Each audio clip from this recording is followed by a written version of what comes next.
welcome back to my channel. I am Velvety Cleopatra, otherwise known as Gemma, but you can call me Velvy if you like, or Gem, whatever. Just call me whatever you like. I'm in my pajamas today. I'm not feeling great at the moment, I have to admit. I forgot to record an intro for this video, so I'm doing it after the recording of the footage. A couple of months after, actually. I started this project in August and it's now October the 6th, October the 6th today. Yeah, so I've been struggling a little bit. I want to be open with you on my channel, so I have been struggling with my mental health a bit, and I think I'm okay now, but I'm still in a kind of weird phase where I just don't want to talk to anyone, I don't want to be around anyone, and I'm finding it hard to balance myself out. So yeah, I'm in my pajamas, but you know, they're cool pajamas, they're stripy, they've got flamingos on. I came home from work and took my clothes off and then forgot that I'd planned to record this intro, so I was like, damn it, I'm just doing it in my pajamas. Anyway, this week's video is about my Goodwood Revival dress.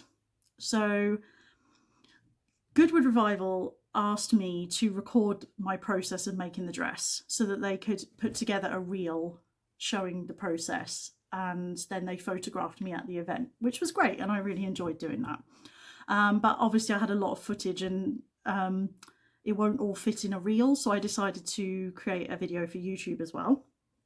I had planned to make 2 dresses, so I was going to Goodwood Revival on the Friday and the Saturday, but I only made it to the Friday. Basically, the Friday was ridiculously hot, and I have polycystic ovaries, and I was on the monster of all periods. It was really heavy, really painful. I hadn't had one for 9 months, okay? And this one hit me, and it had to be the weekend of Goodwood Revival. So the first day at Goodwood, we arrived, I went with my friend Arden, who's a photographer. We arrived quite early in the morning. It was about 8:30, I think. And we left by about 1:30 because it was so hot. And then we lost the car in the car park. We were traipsing around the car park, which is not just any car park, okay? It's a field. And you're supposed to take note of where your car is. And we didn't, because Adam had an app on his phone that was linked to the car that would tell him where the car was. And then guess what? It didn't work. So we were traipsing around a field trying to find the car for about 45 minutes. I was bleeding heavily and really dehydrated because we didn't have any water either at this point. And in the end, he told me to just sit down and wait, and he would go and find the car. So I sat down, and about 15 minutes later, I heard beep, beep, and turned around, and he'd come to pick me up. And I've never been so happy to see him. And he said to me, he was like, please don't shout at me. I've had it enough. And I was like, I'm not going to shout at you. Let's just get back to the hotel. The second day I woke up and I just felt so ill and faint and like weak. And I just said to him, I can't do that again. I just can't do it again. It was just too hot and I just couldn't do it. So I drove home, and it was like a 3-hour journey home. I drove home. I left at about 6:30 in the morning and came home. And he went and carried on. He was photographing people in their outfits. And to be honest, I think he enjoyed it better without me there, because he didn't have to worry about what I was doing or if I was okay. He could just wander around and do his thing. And he stayed not that long either. I think he came home about lunchtime as well. But it was a great day that I was there. I really enjoyed it. I saw lots of things. I saw Rowan Atkinson racing. I saw Jenson Button racing. That was fun. And I saw lots of lovely people in their outfits. I spotted one of my Instagram friends, so that was nice to meet her. And yeah, I had a great time. I got photographed in my dress. I felt really like good in it, and it was a lovely day. But it was just kind of marred a bit by the body works going on. So thank you, body, for slightly ruining my weekend, but never mind. So anyway, I ran out of time as well, and I didn't actually have a chance to make the second dress for the second day before I went, which, as it happened, I didn't need it anyway. But it's this one behind me here. So the pattern I used was the society dress, the Charm Patterns Patreon society dress. So you've seen me make this before. I made the hooded velvet one. So this time I made a short sleeved version with a knee-length skirt, and I also made a knee-length skirt version with bishop sleeves as well, which is this one behind me. So I have documented my process of making the short sleeve version in this video, and then I've included some photos and videos from my time at Goodwood Revival, which is great. And if anybody likes vintage fashion and cars and just everything vintage really, go to Goodwood Revival. It's so worth it. It was a great atmosphere on the day, and I will probably be going again in 2024. Hopefully it won't be so hot, and I need to start thinking of an outfit. Anyway, I hope you enjoy this video. Sorry, this was a really long introduction, but I hope you enjoy this video, and I will be bringing you more content soon. I am just getting my head sorted at the moment. I'm okay. I'm finding everyone really irritating at the moment, and I just can't bear to be around anybody apart from my boyfriend, who is amazing and seems to know how to just make me feel better, which is great because not everyone can do that for me, and I love that he can do that. I feel very lucky. So yeah, shout out to the best boyfriend. And I've been a nightmare for him at times, so it was a bit of a baptism of fire. But anyway, I digress. I hope you enjoyed this video, and yeah, I love you all.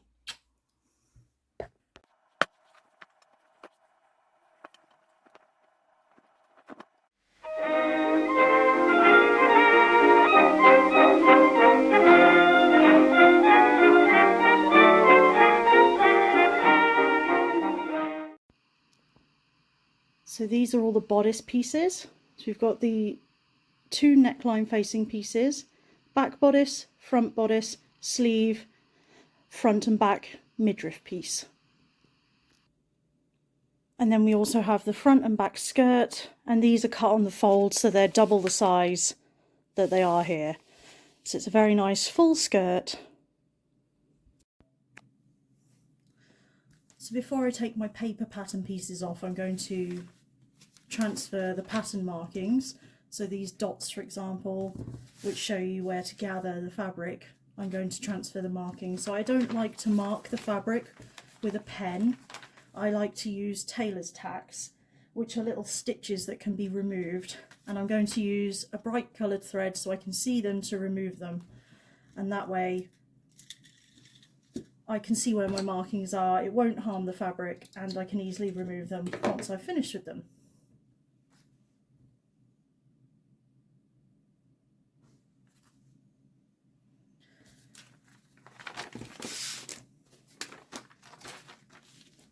So I just go to the marking which is for the size that I've made. So this is a size 22.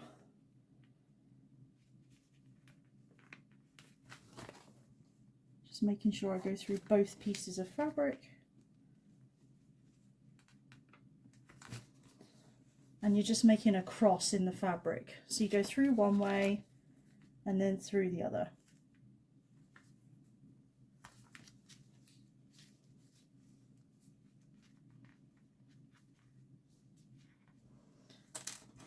There we go. Cut the loop and the needle thread. And then you've got your marking on both sides of the fabric. When you pull them apart, you can snip the threads and it will be on both pieces of the fabric, so you only have to do it once. So I'm just going to go through and do all of my tailor's tacks.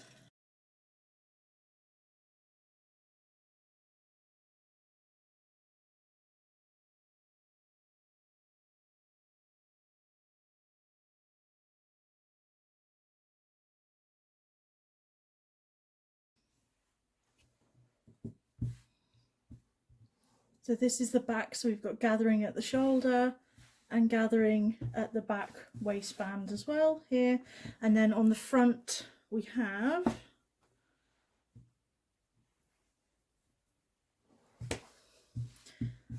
gathering again at the shoulder and again under the bust.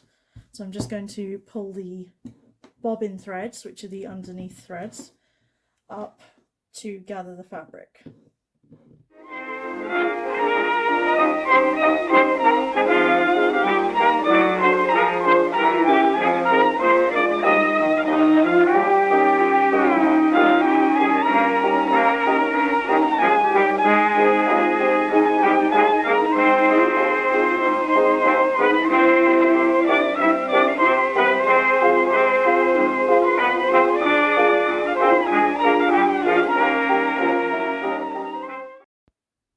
So now we have the back connected to the front at the shoulders, lovely shoulder gathers. Next thing we need to do is attach the neckline facings. So we have the round horseshoe shaped bit which goes around the back of the neck, and then we have two straighter pieces that go to the front. They finish off this neckline here, so that there's no raw edges. This piece, sewing this, is particularly fiddly. So this is our neckline facing, and now we need to connect it to the neckline.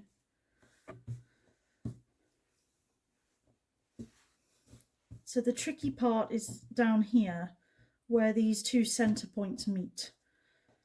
We do not want to get them tangled.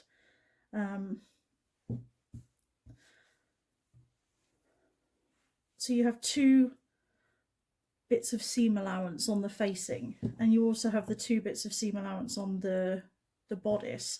They need to stay open. You can take this tailor's tacks out now because the stitching goes to the point, so we don't need these.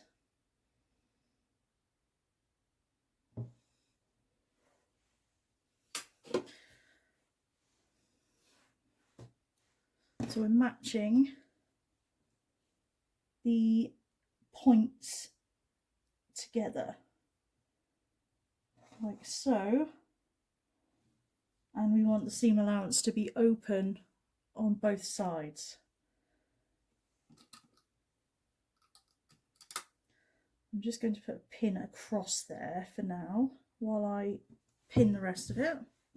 So we'll pin the shoulder seams.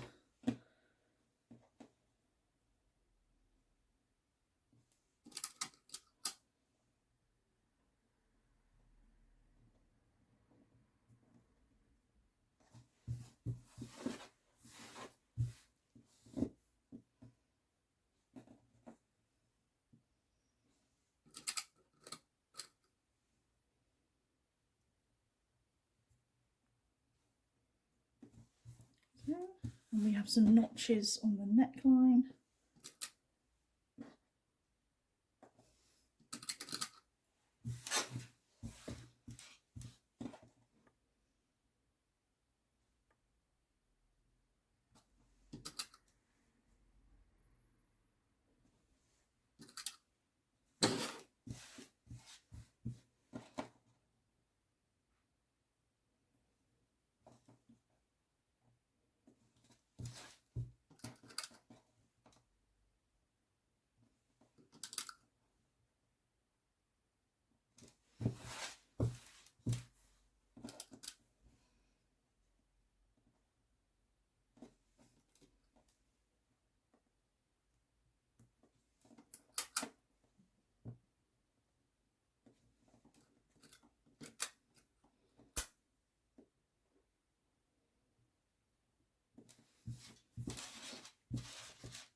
Okay, so take that out.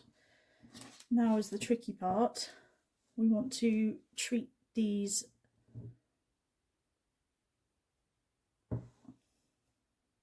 separately in a way.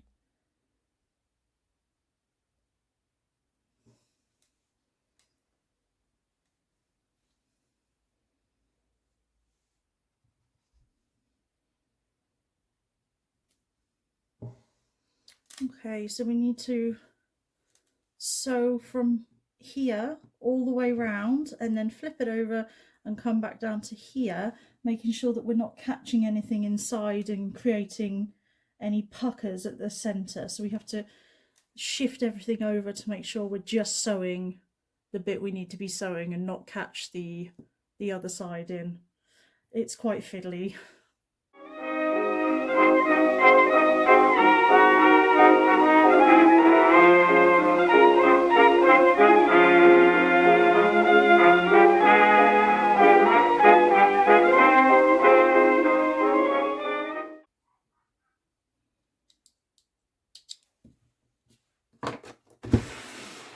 I fear there may be a pucker.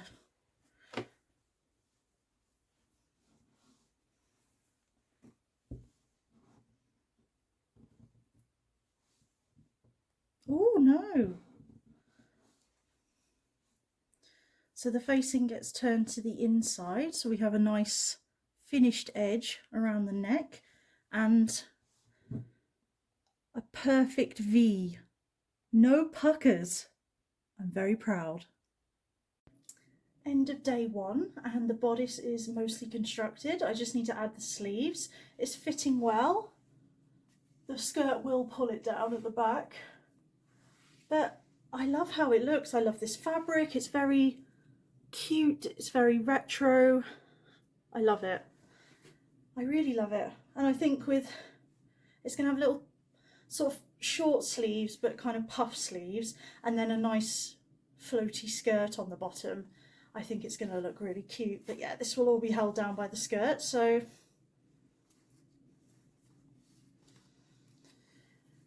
happy so far.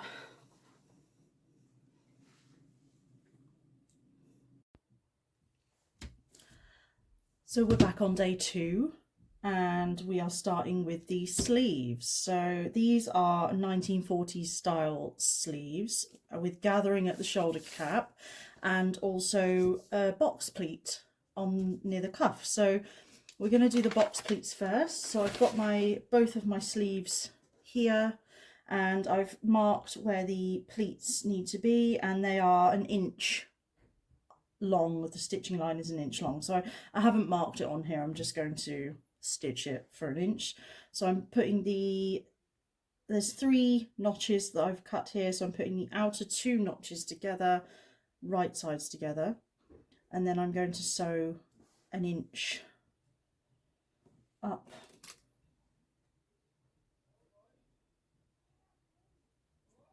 Just pin that and do the other one as well.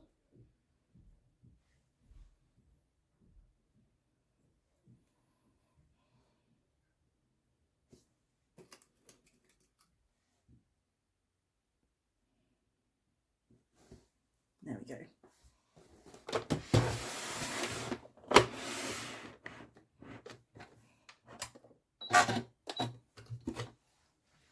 We're just going to sew these with a straight stitch. We don't need to use a zigzag on these because they don't need to stretch.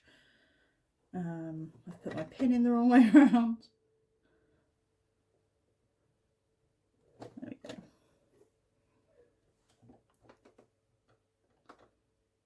There.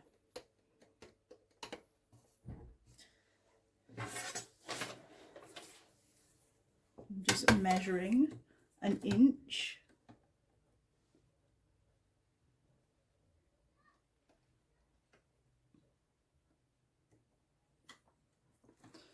There we go.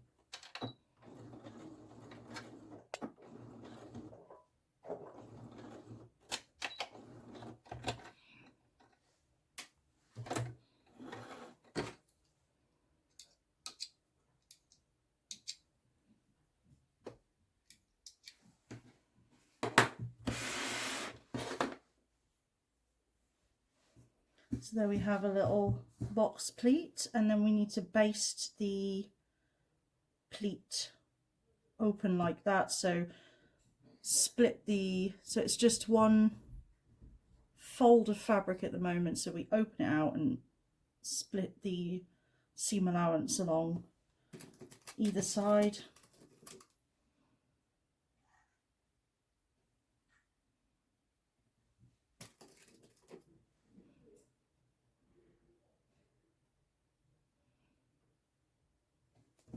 And then just baste it along there to keep it closed.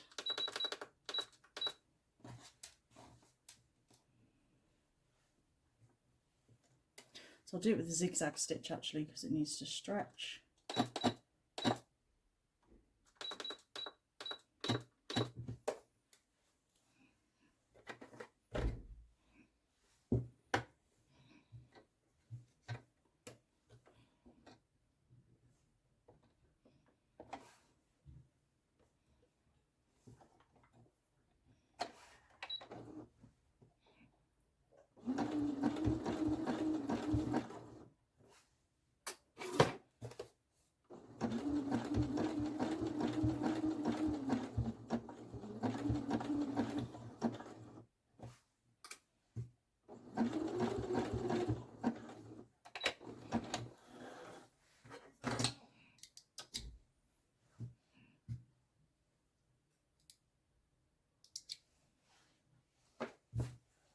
There we go, and that's our nice box pleat in the sleeve there. So I'm just going to do the other sleeve, and then I'm also going to run gathering stitches across the shoulder cap so I can gather that up to go into the arm side.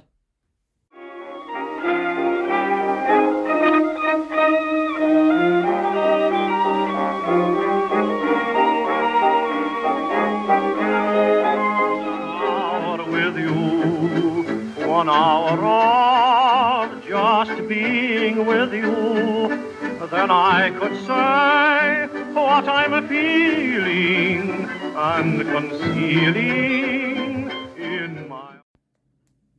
So next I'm going to hem the sleeves, because this seems like a good time to do it.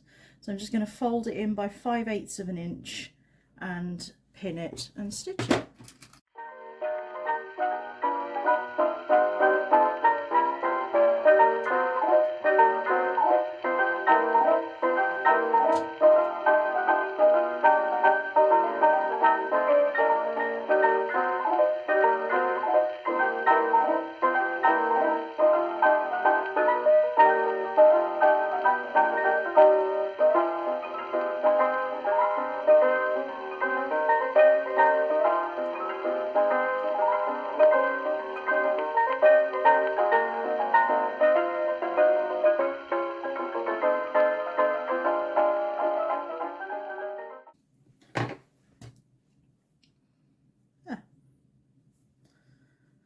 Perfect.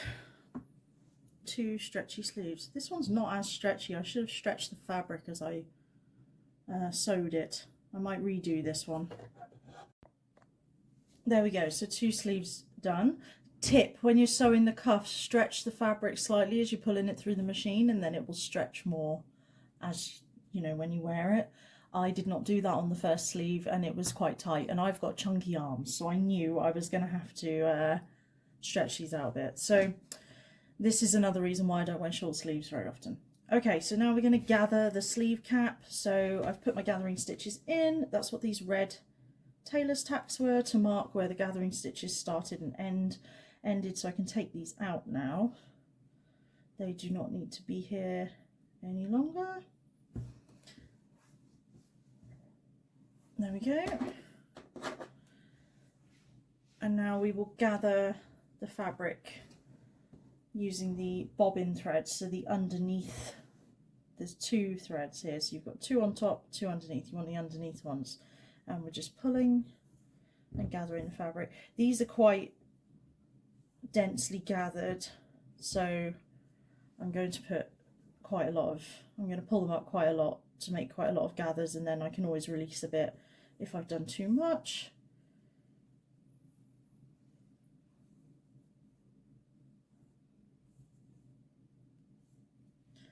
There we go. So this will gather in nice nicely on the shoulder here then. And I'll just do the other one.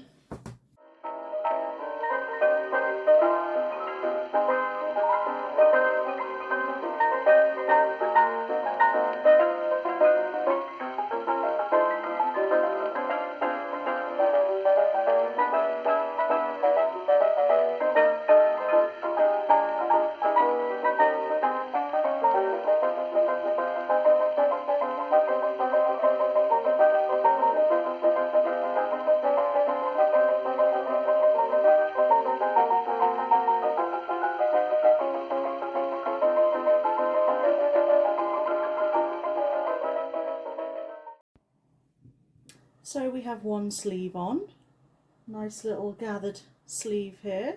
I think it looks really cute. Pretty. Get the other one on now and then we can attach the skirt. Here we are, 2 sleeves on. She's looking very cute. Just need to make and attach the skirt and she's done.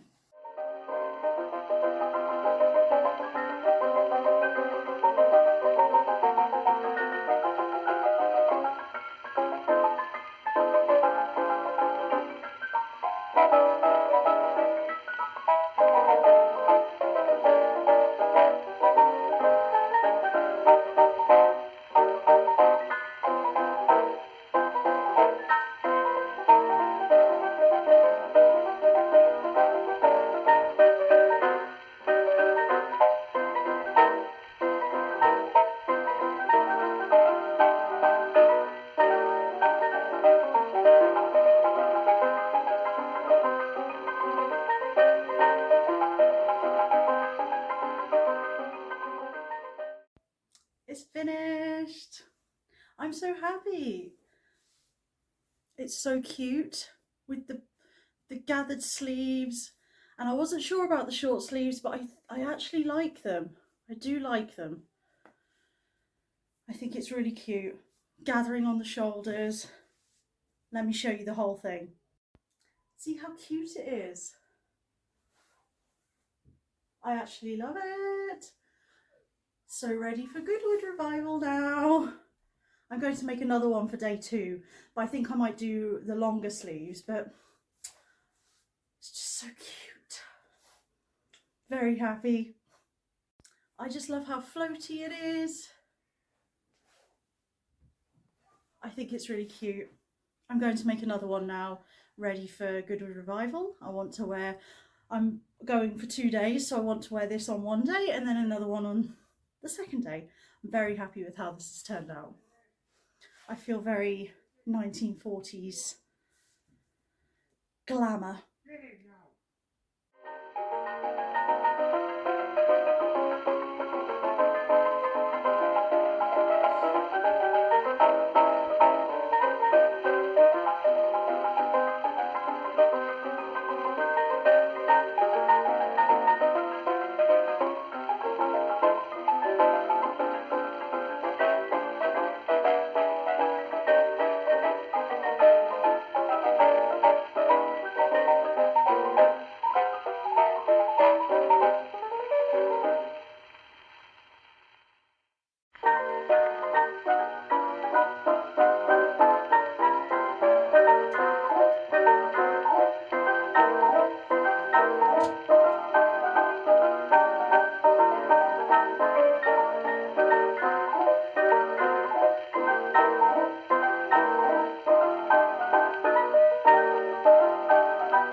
Champion Tom Ingram, we've got Romain Dumas, who's been very successful in this race.